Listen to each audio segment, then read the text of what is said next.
Bonjour et bienvenue dans une nouvelle vidéo de Des voitures et des hommes. Après un petit hiatus dû à mon travail, me revoici dans une nouvelle vidéo, un peu différente de celle que j'ai l'habitude de sortir.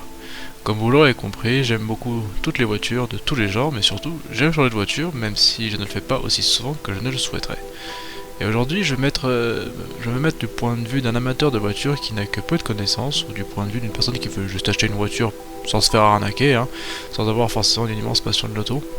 Et ainsi, je vais vous faire part de quelques points pour vous aider à acheter votre future voiture. Donc, si vous voulez, vous pouvez aller jusqu'au bout de la vidéo et mettre des petits commentaires pour dire ce que vous penseriez qui serait l'idéal pour acheter une voiture en fait. N'hésitez pas non plus à vous abonner pour découvrir chaque semaine ou presque une nouvelle vidéo sur les voitures. Bref, le premier point que je souhaiterais aborder lors de l'achat d'une voiture d'occasion est son historique. Il existe plusieurs sites web dont vous pouvez tirer des informations concernant l'historique d'une voiture. Dès que vous avez la plaque d'immatriculation et une photo de la carte grise, par exemple, vous pouvez consulter Car Vertical ou Histovac pour en savoir plus sur la voiture, son origine, mais aussi un petit peu son parcours. Du coup, si vous trouvez une voiture qui a un historique flou ou qui semble bizarre, eh bien, je pense pas que ce soit trop la peine d'aller plus loin. Comme je vous le dis, je suis du point de vue d'une personne qui n'est pas forcément experte en automobile.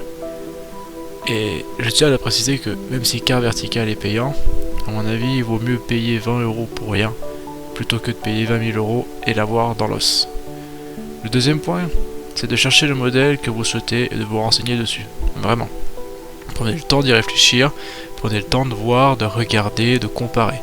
Souvent, les voitures ont des multitudes de moteurs et de finitions, et d'options. De quoi avez-vous besoin? Quelle est l'utilisation que vous faites de cette voiture? Avez-vous besoin d'un diesel, d'une essence? Pourriez-vous acheter une électrique? Avez-vous besoin de puissance? Est-ce que vous aimez une voiture rapide? De combien de places avez-vous besoin? Le nombre de portes? Vous imaginez bien que, pour faire un exemple tout basique, entre une Golf 8 avec le plus petit moteur et la plus petite finition, sans option, eh bien vous avez une voiture qui ressemble à une carrosserie, mais à la fin, avec une full option en air, c'est plus vraiment la même voiture non plus. Et ainsi, les prix peuvent évoluer selon ce que vous avez dans la voiture. Et même si vous souhaitez absolument un modèle, je peux vous conseiller d'acheter quelques petites options supplémentaires, par exemple la caméra de recul, parce que c'est très agréable, mais aussi parce qu'à la revente, ça peut être pratique pour vous. Parlons du prix. Certaines voitures sont proposées à des prix qui peuvent paraître assez curieux. Vous pouvez notamment trouver des Porsche Cayenne pour moins de 20 000 € avec un kilométrage assez, on va dire, assez correct. Pour une voiture qui a plus de 25 ans, 20 ans pardon, ça peut être pas mal. Mais si c'est aussi peu cher, c'est qu'il y a un problème en fait. Forcément, il y a une raison qui rend ces voitures si peu chères à la revente. Pour prendre l'exemple du Cayenne, le problème se situe dans le fait de le faire rouler. L'acheter, c'est très bien. Tout le monde peut acheter. Le problème, c'est qu'après, il faut assurer le véhicule. Il faut l'entretenir, il faut changer les pneus, il faut changer les plaquettes, il faut faire des changements d'huile assez régulièrement. Parce qu'un moteur d'un V6, en fait, ça s'entretient pas comme un diesel Blue HDI, en fait, c'est pas pareil. Et donc c'est pour ça que c'est pas cher. Donc à mon avis, ce que vous devriez faire, c'est vous fixer un prix, et surtout vous y tenir et voir les coûts annexes que cela aura plus tard. Néanmoins, dans votre recherche, ce que je peux vous conseiller de faire, c'est en général de mettre 1000 voire 2000 € de plus que la somme que vous imaginiez, parce que la négociation est toujours possible, après tout, c'est une voiture d'occasion, c'est pas une voiture neuve. Mettons maintenant que vous avez trouvé le véhicule idéal et que vous aimeriez l'acquérir. Allez le voir en vrai. Il faut savoir dans quel état il est réellement, car les photos que vous avez vues peuvent être trompeuses.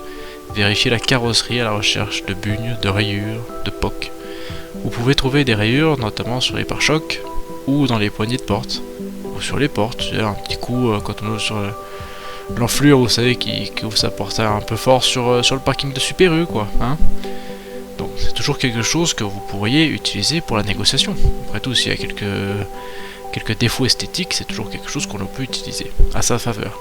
Et surtout, ça peut vous rendre compte, voir si cette voiture, en fait, elle rendait bien en photo, mais si elle est pas rayée de partout. Et ouais. Ensuite, deuxième chose, essayez votre voiture.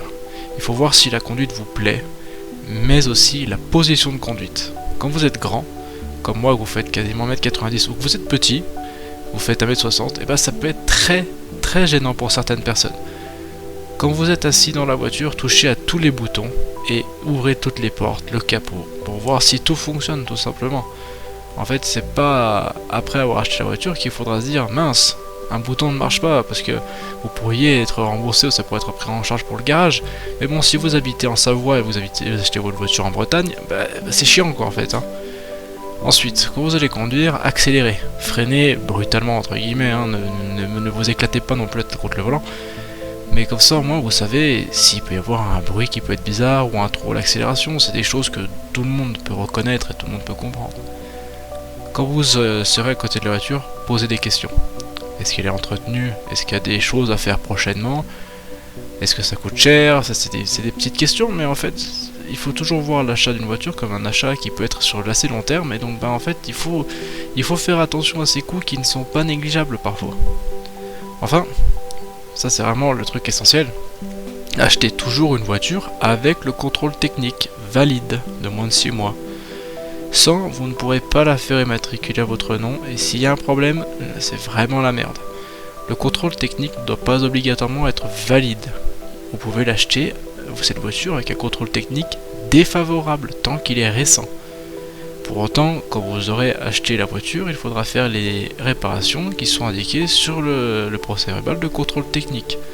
Mais achetez bien une voiture avec. Si vous en achetez une sans, c'est un nid à problème. Et ça sera tout pour aujourd'hui, pour l'instant. Le temps me manque malheureusement terriblement. Mais pour autant, une suite à cette vidéo sera proposée, si ça vous plaît, très prochainement. Mais avec des choses plus détaillées, on rentrera un peu plus dans le détail du kilométrage, des puissances, etc. Et peut-être adapter les voitures à certains environnements notamment. N'hésitez pas à commenter cette vidéo pour dire ce que vous en pensez et surtout sur ce dont je pourrais parler ou ce quoi j'aurais pu mieux détailler bien sûr. Abonnez-vous, s'il vous plaît, et surtout passez un bon week-end de reprise de Formule 1. Allez, à la prochaine.